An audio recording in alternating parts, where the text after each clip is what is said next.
Imagine standing at the edge of a river, watching the water rush past. It's beautiful, clear, alive, but the moment you try to clutch it in your hands, it slips through your fingers. You can't hold it. You can't make it stay. That's the paradox of love, isn't it? We want it to last forever, but the tighter we grip, the faster it vanishes. This is the question so many of us carry. How do we love without clinging? How do we keep our hearts open without drowning in the fear of loss? Let me tell you a story. There was once a woman named Lila who lived in a village nestled between mist-covered mountains. She loved deeply her family, her friends, the old maple tree outside her window that bloomed crimson every autumn. But when she met Arjun, a wandering musician with laughter like wind chimes, something shifted. She'd never felt this before. A warmth that filled her chest, a longing to be near him always. At first, it was simple. She'd leave wildflowers on his doorstep. He'd play songs for her under the stars. But slowly, quietly, fear crept in. What if he leaves? What if I'm not enough? She began inventing reasons to keep him close. Don't go to the market today. Stay with me. Why were you talking to her? Do you love me less? Her love became a cage, its bars forged by her own trembling hands. This is how attachment begins. It disguises itself as love, whispering, "You need them to be happy." But true love doesn't speak in needs.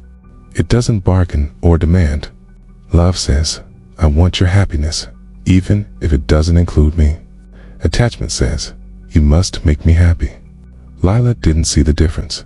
Not yet. She only knew that the more she tried to hold Arjun, the quieter his laughter grew. The songs he played for her felt thinner, like echoes of something already gone. One morning, Arjun packed his lute and left without a word.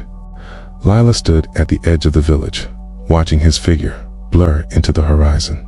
Her chest ached as if her ribs had collapsed. She wandered to the river, the same river where they'd first met, and sat alone for hours, tracing the water's path with her eyes. An old monk approached, his robes the color of sunset. He sat beside her, not speaking until the silence between them grew soft. "Why does love hurt?" Lila finally asked, her voice frayed. The monk picked up a fallen leaf and let it balance on his palm. "Does the leaf hurt the tree when it falls?" "No," she said, "but the tree must miss it." "Ah," he replied, "but the tree knows the leaf was never truly its to keep. It borrowed the leaf for a season. The leaf borrowed the tree. Everything is on loan in this life." Buddhism teaches this as Anicca, impermanence. Nothing lasts. Not the river, not the leaf, not the people we love. We build sandcastles on the shore and cry when the tide claims them, forgetting the tide was always part of the deal. Lila's pain wasn't from love itself, but from her refusal to accept this truth.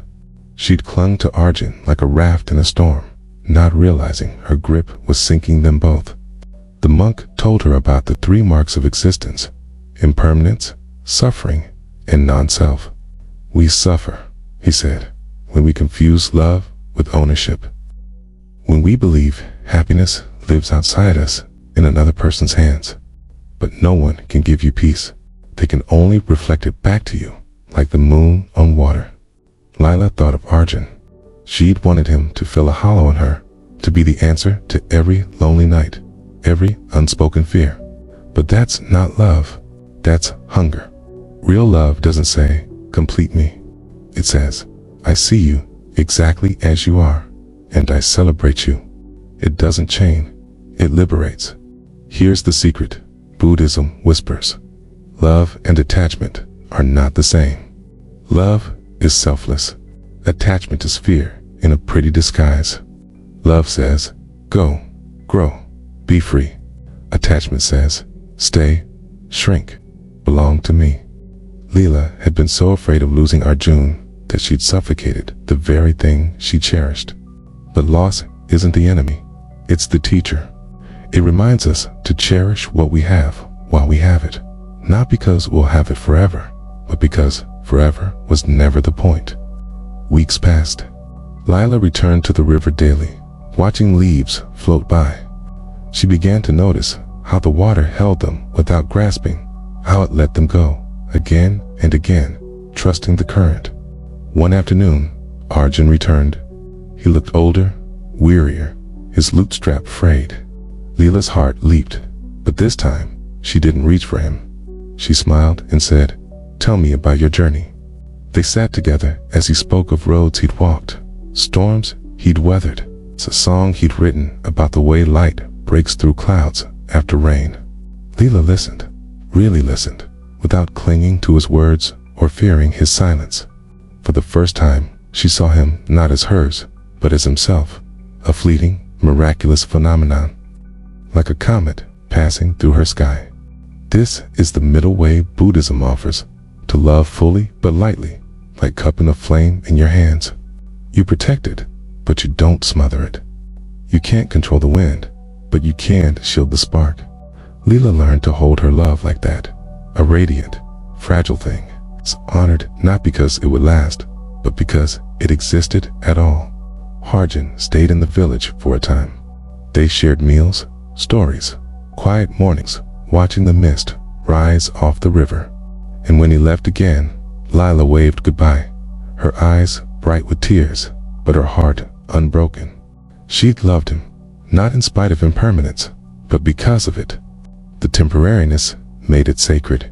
We all face this dance, the longing to connect and the terror of losing what we found. But Buddhism invites us to shift the question. Instead of, how do I keep this? Ask, how do I honor this while it's here? Every relationship, every moment, is a flicker in the vast dark. Clinging dims its light. Gratitude lets it blaze.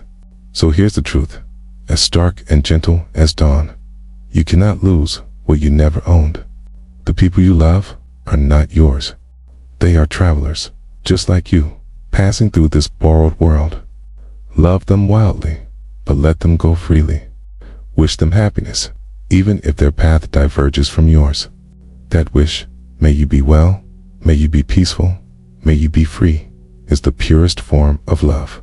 It doesn't shrink when distance grows. It expands, boundless as the sky. The next time you find yourself at the river's edge, aching to hold the water, remember, let it flow. Let it go. Let it be. The beauty isn't in keeping it. The beauty is that it was ever there at all. If this story resonated with you, consider subscribing to my channel. Together, we'll explore more ways to live with wisdom, compassion, and the courage to let go. The river flows, and so do we, impermanent, interconnected, free.